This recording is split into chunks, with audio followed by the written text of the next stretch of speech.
when the quote-unquote weakest protect clan can potentially kill the quickest. Let's talk about that.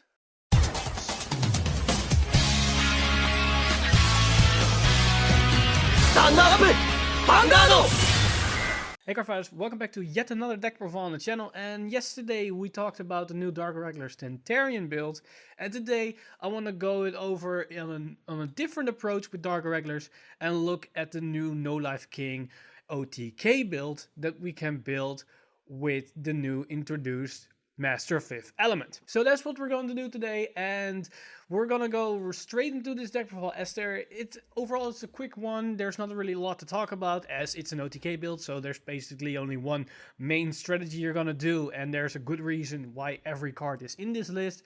So without further ado, let's jump right into this one. For this OTK No Life King build, we run a total of 8 grade 3s, 11 grade 2s, 14 grade 1s, and 17 grade 0s. For the exact list, we run a total of 4 copies of No Life King Death Anchor. Well, that's quite obvious as seen as it's called the No Life King OTK build, so this is your main grade 3 that we're going to ride on our first grade 3 turn. Then for our finishing grade 3 card, that's 4 copies of Master of Fifth Element. This card is basically the one that allows us to OTK, as we can potentially attack 3 times in 1 turn, and 2 of those attacks are with an extra crit, and those can also generate some extra rearguard attacks. So when we have a good setup, this card will kill games very quickly. Then for the grade 2 support cards, we run 4 copies of Werwolf Sieger. We're all familiar with this card. It's the main grade 2 right target as it allows us to soul charge like crazy, and it's also a good generic attacker as it gains a good amount of power so it can beat over anything. Then we also run 4 copies of Blue Dust. This is a great new promo that allows us to have some good hit pressure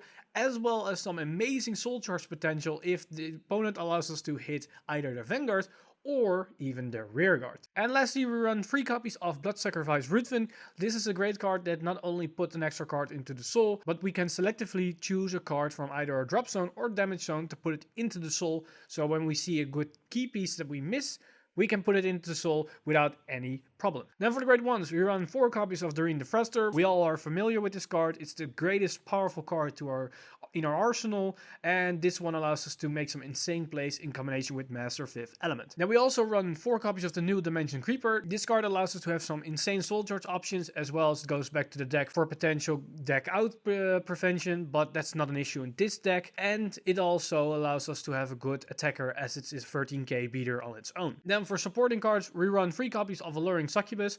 This allows us to have a more consistent approach to our grade 3 lineup, as well as extra soul charging options, and we can basically put a Master of Fifth Element into the soul and then fetch the No Life King to our hand to secure our endgame scenario. And lastly, to round up the grade 1 lineup, we run 3 copies of Pathfinder of Wind.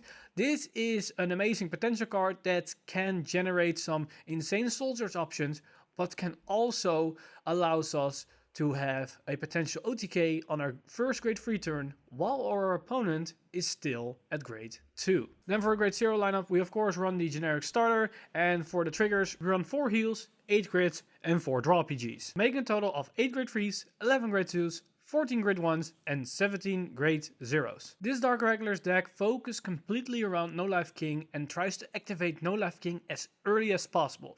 If you get the right cards, you might be able to activate No Life King as your first grade 3 right target, while your opponent is still at grade 2. The right chain you're looking for is to ride into Dimension Creeper, and then into Werewolf Sieger, and then of course into No Life King. By doing this, you will have 6 cards in your soul. 3 of the right chain, 1 for No Life King, and 2 of Werewolf Sieger. If you activate a Dimension Creeper, then you will have 8 cards. Then by using Alluring Succubus, you can not only set up your right target, but you can also increase your soul to a total of 10 cards. Then you only miss 3 more cards to activate No Life King's skill. But if we have a Pathfinder on the field and we drive check and trigger, we can then increase our soul to 13. And then we can activate No Life King's skills. To achieve this, we need these cards in our hand between turn 0 and the moment we ride grade 3. And then these cards need to be in our soul. And then we need to be lucky to drive check a trigger. Also, it will cost 3 counterblasts if we're using the entire combo. If we follow the above instructions, we have 2 options to go into. We can either go into a new No Life King to do it another time next turn, or we can go into Master Fifth Element to attack 2 more times with a Vanguard with a crit. to try to OTK our opponent. The OTK play of this deck is called Master of Dark Liberation. This works by going into a turn 1 no life king that goes into a Master 5th element while it's boosted by a Doreen the Thruster. If you save all your soul charges for this turn, then the Doreen can potentially be 66k. So you will attack twice with a 78k Vanguard with a crit. Both will have a twin drive, and this is after the initial Vanguard attack. And you can have still a rearguard attack left. And keep in mind, if you went first, your opponent is still at grade 2. Resource management is not really a thing in this deck, you're only focusing on getting your OTK live. The first few counterblasts are going towards the goal of Alluring Succubus and Dimension Creeper. But when you hit the 13 soul, then the only thing you're doing after that point is using counterblast to activate No Life King. That's also the reason why we have no countercharge cards in this deck, as most games will end on turn 3 or 4. This deck has basically only one strategy, and that is the OTK itself. Try to kill or cripple your opponent before they can even begin to pick up momentum. But depending on your scenario, choosing to go into a new No Life King or Master 5th can dictate the outcome of the match. Going a Master 5th will result in the highest skill potential, especially if you're boosting it with a Doreen. But at the same time, it's the most risky play, as you're probably out of the game if you don't win that turn. But not going into that card can also result in a loss, because you might lose your window of victory if you wait too long, especially against other protect decks. Now we get to the most interesting part of this deck, and those are the options that we have. For grade 2s, you can opt to swap Blue Dust out for a more consistent Soul Charger. However, try not to add more counterblast cards, as you're already using a lot. For grade 1s, you can look at Frogcolor Claws, as since we're already playing Ruthven, to have some count charge available in the case when we only have 1 or 2 damage and we want to activate our kill combo. As for triggers, I would keep running 8 crits, because you want to OTK them as soon as possible, and hitting those crits early game can make a big difference. And having a big hand doesn't really do much if you're going to activate Master of 5th. Up to this point in this video, I refer to a build where I only run 2 targets for No Life King, besides himself, and that is Master of 5th. However, you can add a third target for this deck that falls between NLK and Master 5th in terms of risky play and kill potential. And that is Cuddly Coal Killer Milchi. If you want to add this combo to the deck, you can change the lineup to make it look like this. You swap 2 Master of 5th element for Cuddly Coal Killer Milchi, you swap Blue Dust for Cuddly Coal Assassin Sabina, and you make room in your grade 1 lineup for Cuddly Coal Breaker Pavra. You can experiment with the grade 1 lineup, and to be more precise, the amount you run of each card, as you might want to see a certain card a bit more consistent than another card. This new No Life King deck takes the words no life very serious, as when the deck does what it's supposed to do, your opponent will have no life to begin with.